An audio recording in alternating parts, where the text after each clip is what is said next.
All right, Lakers Nation. It looks like Rob Pelinka might be ready to turn one of his rivals' biggest mistakes into a stroke of genius for the purple and gold. While the Lakers' offseason has been selective, with the major moves being the hypothetical signing of center DeAndre Ayton and swapping out the departing Dorian Finney-Smith for Jake LaRavia, it seems they are now targeting a key piece to bolster their backcourt. Lakers emerge as favorites to sign De'Anthony Melton. According to a new report from Brett Siegel of Clutch Points, the Lakers are in pole position to add more guard depth.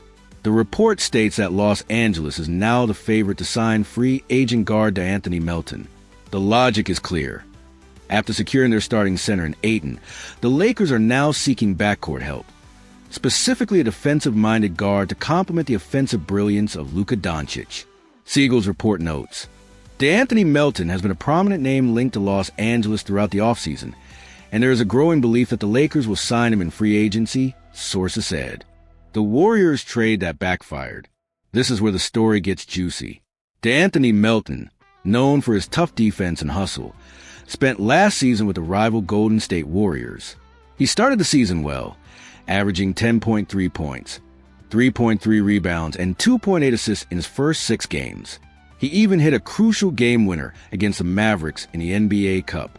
Unfortunately, he then suffered a season-ending ACL tear. Feeling the pressure to win now, the Warriors gave up on the injured Melton, trading him to the Raptors as part of the deal to acquire Dennis Schroeder.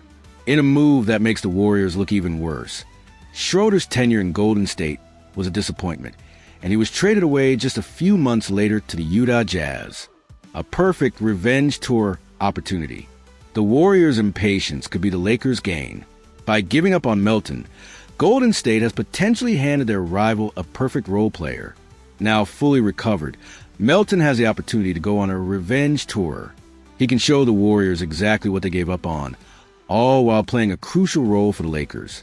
He is exactly the type of player who can thrive as a backup to Luka Doncic, a tough, defensive-minded combo guard who can hit open shots and take pressure off the primary stars. This is a low-risk, high-reward move. The Lakers will be getting a motivated, defensive-minded player with a massive chip on his shoulder, ready to prove his former team wrong on the biggest stage. Questions for the fans. Is De'Anthony Melton the perfect defensive-minded backup guard to pair with Luka Doncic? Do you love the idea of signing a player who has extra motivation to beat the Golden State Warriors?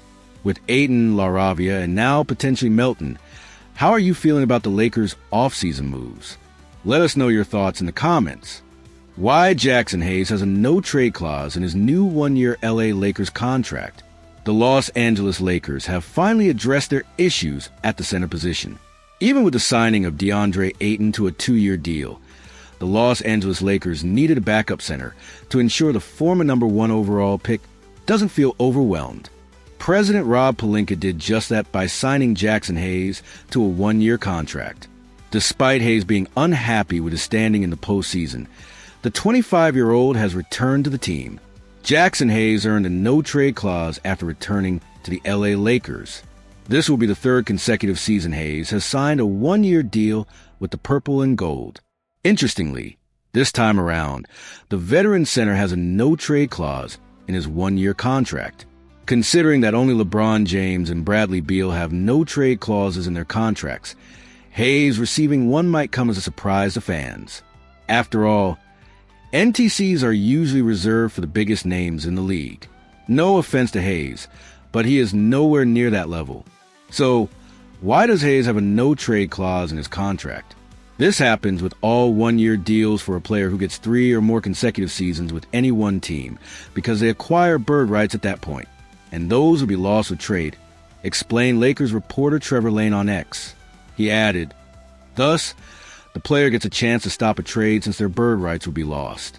Devine George famously did this back in the day.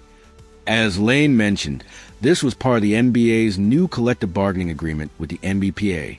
Regardless, it means the Lakers cannot trade Hayes unless he agrees to it, at least for the 2025-26 NBA season. Austin Reeves defended Jackson Hayes.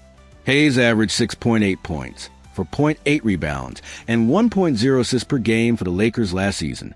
Those aren't astronomical numbers, but they aren't terrible either. Despite that, When reports emerged that head coach J.J. Redick was losing faith in Hayes, Laker Nation was quick to throw him under the bus. That's when Hayes' teammate, Austin Reeves, came to his defense, stating, "That first month when Luka came, Jackson was one of our most important players. He was playing at a super high level." Well, a few weeks after Reeves' solid defense of Hayes, the Lakers decided to bring him back for another year.